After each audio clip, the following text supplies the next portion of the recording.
Hello folks, and welcome to the channel.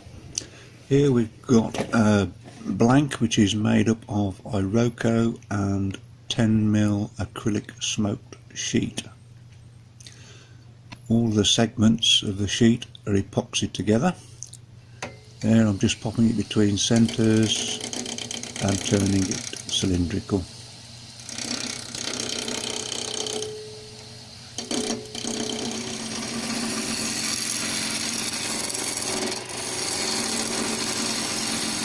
I've glued the smoke perspex segments in at 90 degrees to each other, which when the shape is put into the form will actually accentuate the curves.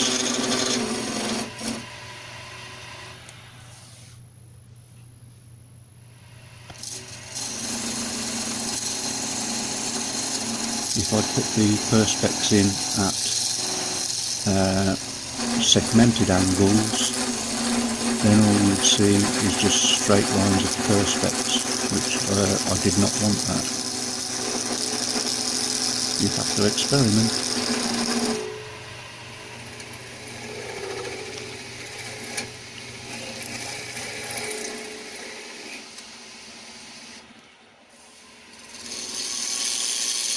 Just starting to put some shape into the project now. That's a 1/2 inch spindle gouge.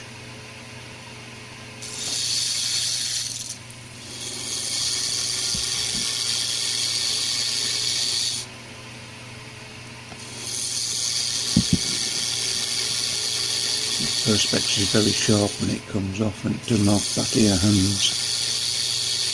Must remember to wear a glove next time.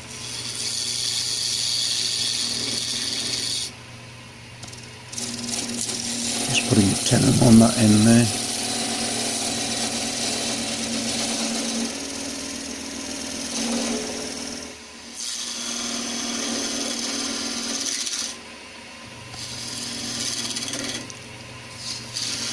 Back with a 1/2 inch gouge.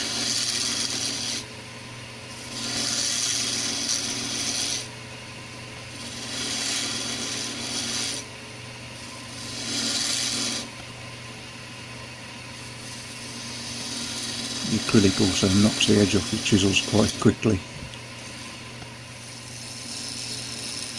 There, I've gone onto the round nose scraper just to do some cleaning cuts.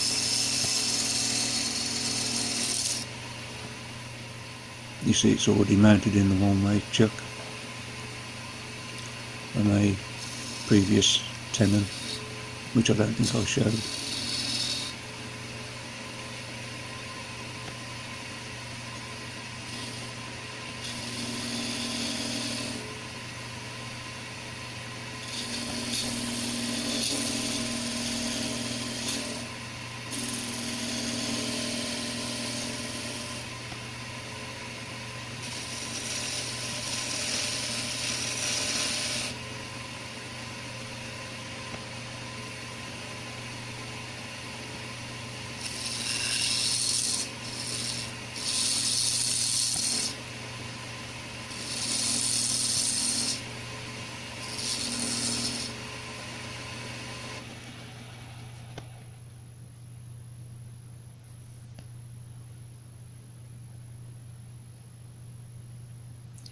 You can see slightly there that the widths of the perspex, although only 10mm, is actually extending and decreasing because they're put in at 90 degrees rather than on an angular segmented section.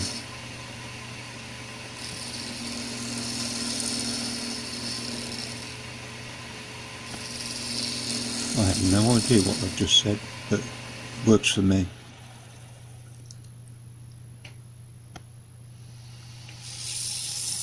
There you go, a little bit of sanding. The sanding went from 120 all the way up to 2000.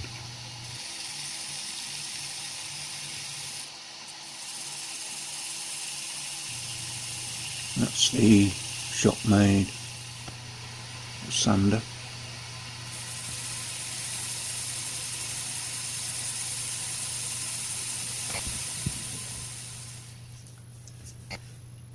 Just cleaning the dust off there with a bit of methylated spirits, denatured alcohol.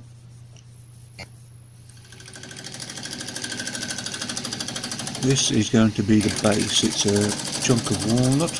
I'm just getting it into round there. It's a nice heavy piece of wood, which this form is going to end up as being a vase, and that will be the base, hopefully to give it a little bit of weight when there's water and obviously flowers in, just dotting the centre there.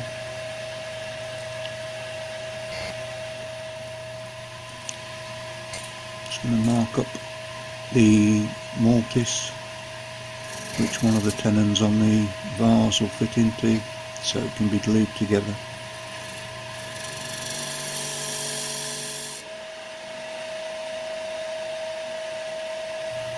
Just using the shop-made carbide scraper to take out the tenon.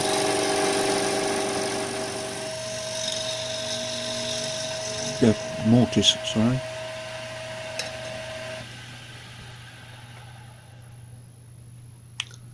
And there we go, that fits in there quite nicely.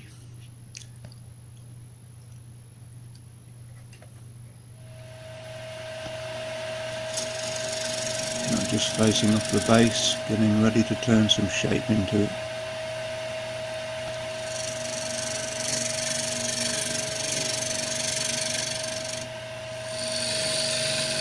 There we go, just turning the shape onto the top edge of the base there. There's a big chunk missing out of this chestnut, so it's going to be quite oval in aesthetics. Back with the shop-made sander.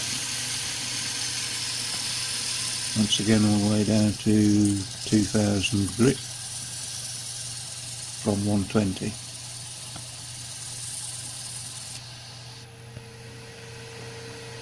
Here we've got the two bits joined together, just increasing the tenon on which is the top edge of the vase to be fitting the made up lip. Here we go, just doing some finishing cuts now to the join of the vase stem and the base. And there's that chunk that was missing there. I'm just starting to turn that chunk out now using the 3/8 crown bowl gouge.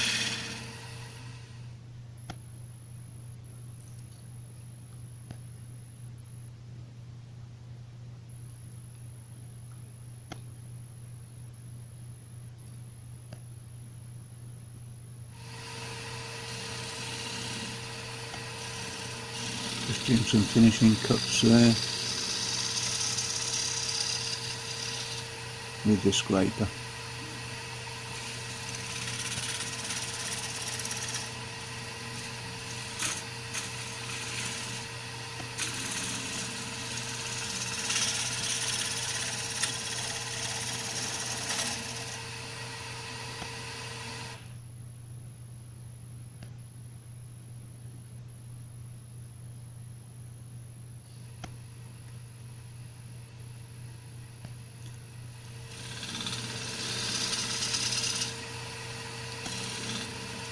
Done a little bit of acrylic work before with the boat bowl, and these are all ideas pretty much stolen from Andy Phillip really.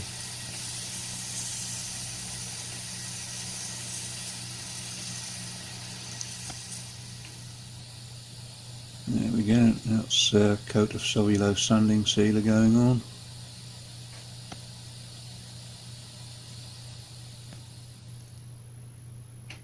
Just denibbing that with some 0000 wire wool.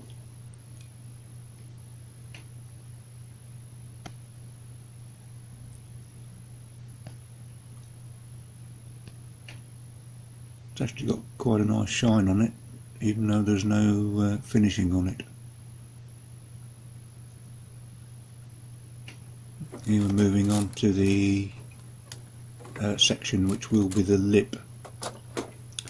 Once again, it's Iroko laminated with some acrylic, and it will be cut into the same pattern to match the vase stem. Square off the ends there.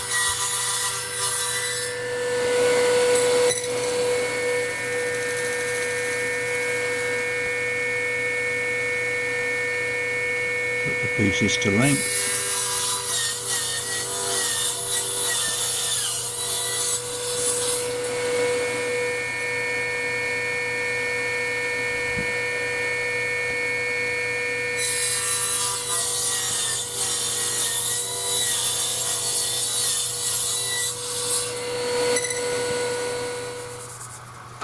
There we go, just gluing the two bits there together with another piece of acrylic.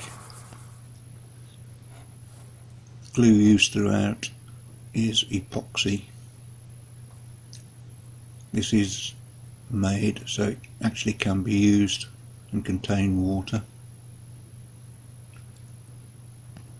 and flowers, obviously, or whatever it is you put in a vase.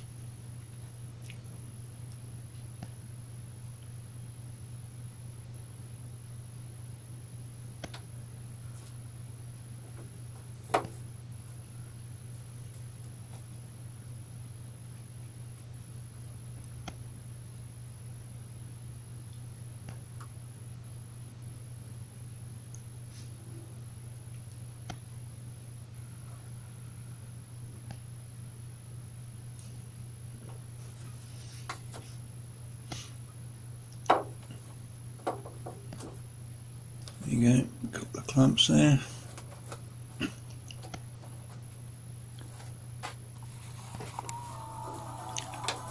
Just trim off the excess.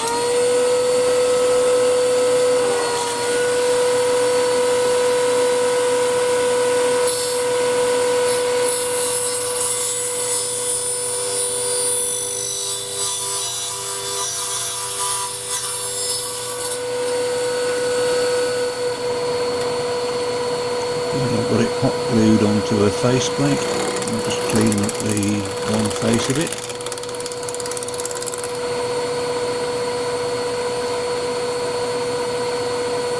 Using a 3/8 ball gouge.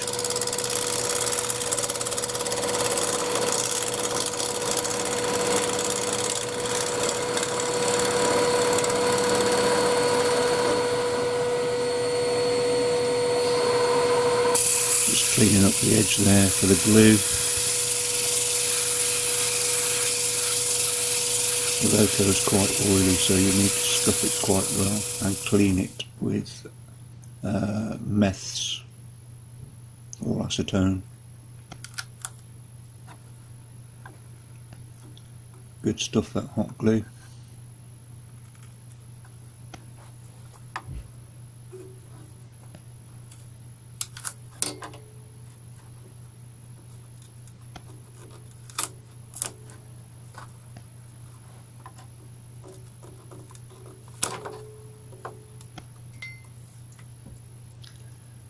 Here I've mounted it the other way up and just applying some glue to keep it on the faceplate.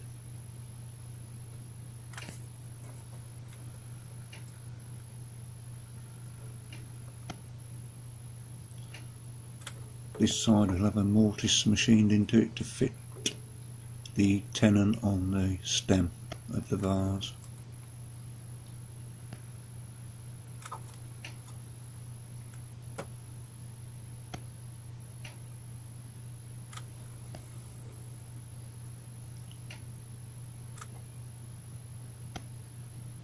Just measuring up or marking up with a pair of compasses where the mortise has got to go. I'm just checking the back of the head for a bald spot. My age, you never know. There you go, shop-made carbide cutter.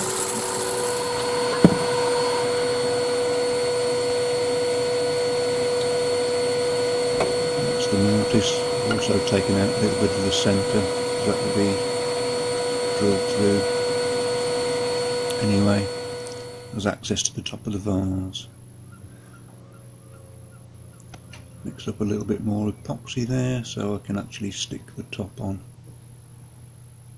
The trick here is to line up all those bits of perspex so that they match perfectly. Take that comment with a pinch of salt.